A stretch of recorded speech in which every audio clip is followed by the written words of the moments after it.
A decorated soldier named Liana is humiliated when a ruthless general cuts her hair in front of an entire base as punishment for defying an unethical command. But when he takes the scissors to her braids, he discovers something woven inside.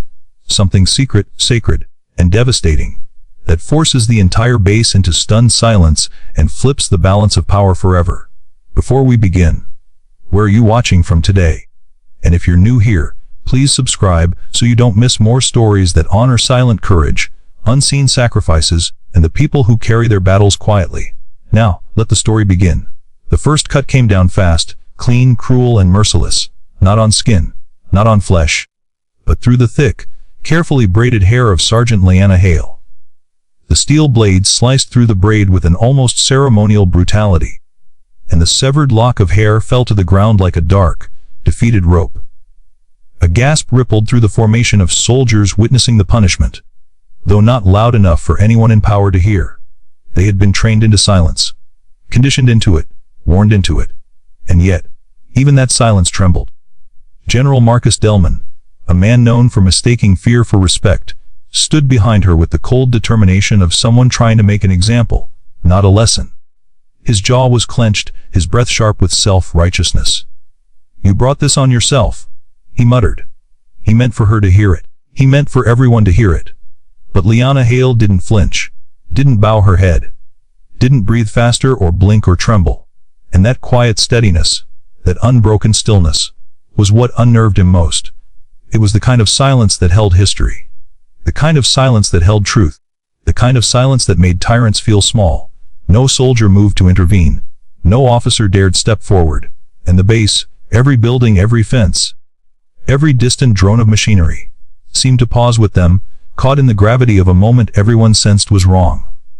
Only the general kept moving, and with each hack of the scissors, he believed he was cutting away her dignity. But he had no idea what he was about to uncover. He had no idea that inside her braids lay a secret so sacred that once exposed, it would silence the entire base. Liana had arrived at Fort Wren with the reputation of quiet excellence. She was the kind of soldier whose presence calmed a room without asking for it, whose footsteps were soft but purposeful, whose uniform was always clean even after crawling through the mud of foreign battlegrounds. Her silence wasn't the silence of fear. It was the silence of someone who had seen too much, carried too much, lost too much. The young soldiers whispered that she was unbreakable. The older ones whispered that she was unforgettable. And the commanders whispered that she was inconvenient. It was not her competence that threatened them. It was her conscience. She had spent years in conflict zones, mountain valleys scorched by artillery fire, fields where the air tasted of gunpowder and grief, nights illuminated only by distant flares and the hollow ache of unanswered prayers. She had held dying comrades in her arms. She had carried wounded civilians across borders guarded by men who didn't care about the difference between innocence and enemy. She had survived bomb blasts, ambushes, starvation, betrayal from allies, and rescue by strangers. But nothing had scarred her as deeply as the day she cut open the sleeve of her closest friend's uniform to stop the bleeding, and found underneath it a small carved token of his late sister. Sewn into the lining for luck, he died in her lap. The token stayed with her, and after that she began weaving memories into her own hair. Not superstition, not vanity, but remembrance. One braid for each fallen friend, one thread from their uniforms, one tiny object representing something they loved or protected. Her hair was an archive, a promise, and no one on this base knew. Not yet. Fort Wren was not known for mercy, it was known for obedience. General Delman treated discipline like doctrine, doctrine like religion, and his own authority like scripture. His favorite phrase, "A base without fear is a base without order," had become a warning rather than a motto. When the flood victims needed help after the nearby river overflowed, Delman forbade his soldiers from intervening. Unauthorized humanitarian response, he called it. Liana saw children carried through waist, deep water, elderly villagers clinging to floating debris, and families huddled on rooftops. And she went anyway, alone, without fanfare. She brought back 23 survivors in military trucks meant only for base personnel. Delman accused her of disobedience. She refused to apologize. The next morning, he ordered her to stand in front of the entire base and receive punishment for insubordination. But instead of restricting her duties or placing her on report, he chose a punishment that was not only archaic but personal. He would cut her hair. He would humiliate her in front of everyone. And he would remind the base that compassion was a crime when it interfered with command. The courtyard was already buzzing when Liana was marched in. Soldiers stood in formation, their boots aligned with brutal precision, but their eyes carried unease. An officer whispered, too loudly, that this would teach her to follow rules. Another smirked, trying to hide discomfort behind cruelty. But most looked at the ground. Her braids brushed against her shoulders as she walked, each one carrying a hidden story. She felt their weight, not just physical, but emotional, the way each thread tied her to someone who no longer walked among them. The general made a show of snapping the scissors open and shut as she approached. He smirked, a man savoring control. "You want to act like rules don't apply to you," he said. "Then you can lose what makes you feel special." Liana raised her chin just enough to show she was listening. Not in defiance but in dignity. It was her silence that haunted him. Because silence, real silence, has power. A line floated through her memory. Something a dying soldier once whispered to her when the night was too dark to remember hopefully. Courage is quiet until it isn't. She held on to that now. She stood perfectly still. Delman grabbed the first braid, thick, dark, slightly coarse from years of desert wind and battlefield dust. He cut it with a vicious snap of the scissors. The braid fell. Something small clinked against the ground. The general paused. The soldiers leaned forward. A thin metal tag had slipped from inside the severed braid, engraved with numbers and a name. A dog tag. A child's dog tag. Its edges were worn from being handled often, almost lovingly. The general stared. His smugness flickered. "What is this?" he demanded. But Liana did not respond. She simply watched the tag lie in the dirt, reflecting the morning sun. He reached for another braid, now irritated instead of triumphant. He cut. And out fell a tiny cloth patch with a faded emblem, a sunburst. Some soldiers recognized it. The emblem of a unit wiped out during an ambush 4 years ago. Only one survivor had walked out alive. Her. A hush fell over the courtyard. Her braids were no longer hair to them. They were memorials. Delman's fingers grew hesitant, but his pride snarled louder than his conscience. He cut again. This time 3 tiny beads spilled out. White, blue, white. Every medic on base recognized the pattern. The color code for emergency triage. Beads often given to medics after they saved a life against impossible odds. Liana had saved dozens. Her hair carried the proof.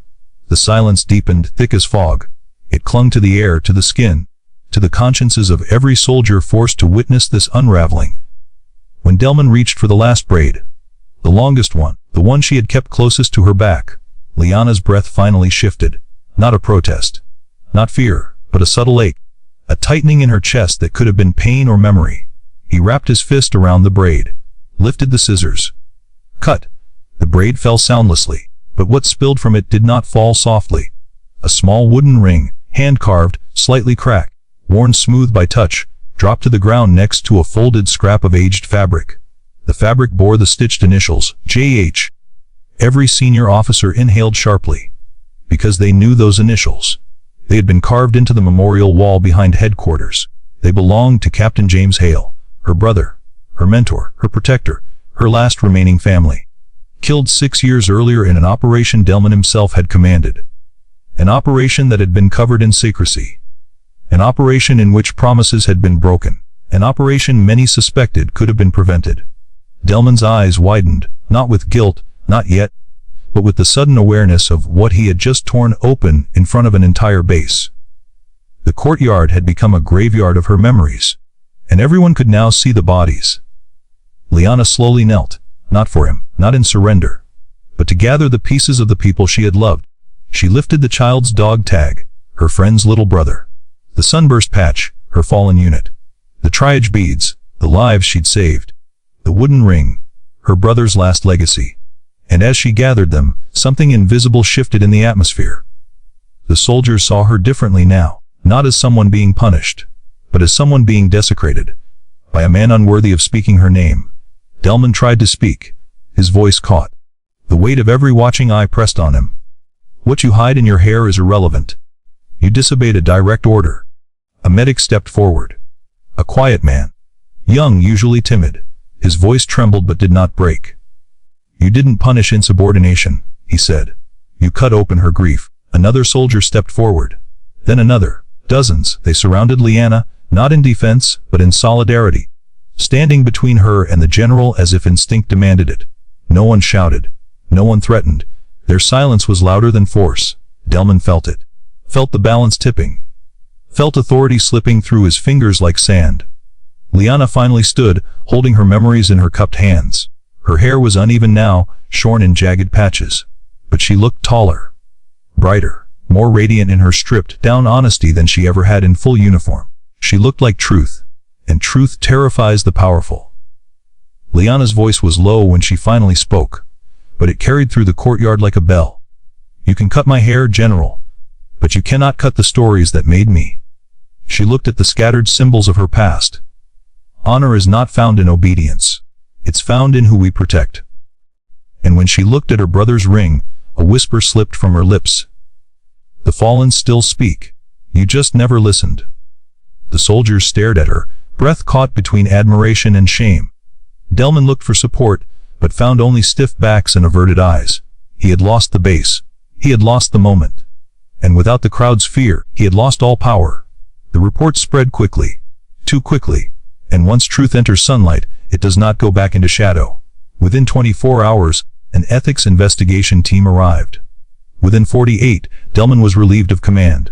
By the end of the week, he was escorted off base, not in disgrace that came from shouting, but in disgrace that came from absolute, undeniable silence. The kind of silence that feels like judgment. The base gathered as he left. No one saluted. No one acknowledged him. But when Liana walked by, still with uneven hair, still with the memories she had rewoven into temporary braids, every soldier stood in a line of solemn respect, a living corridor of honor. No orders, no speeches, just silent dignity. Some placed small items at her feet, patches, beads, tokens, symbols of their own memories, their own fallen, their own battles. She bowed her head, overwhelmed. For the first time in a long time, she didn't feel alone. Weeks later, her hair began to grow again. The jagged edges softened, the shape returning. But she didn't wait for it to become whole before weaving her memories into it once more. She added new threads now. Not only of loss, but of courage, unity. And the day an entire base discovered the truth inside her silence, she became a symbol, not of rebellion, not of disobedience, but of integrity. A quiet reminder that strength is not in the loud. It is in the unwavering. And the base never forgot the day the general cut her hair, and discovered the one thing he could never control: her truth.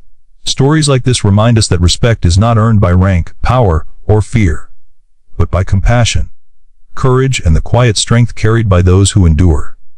Let me know in the comments. Where are you watching from? I'd love to hear your thoughts on this story. And if this moved you, please subscribe for more stories that honor the silent heroes among us. Thank you for listening.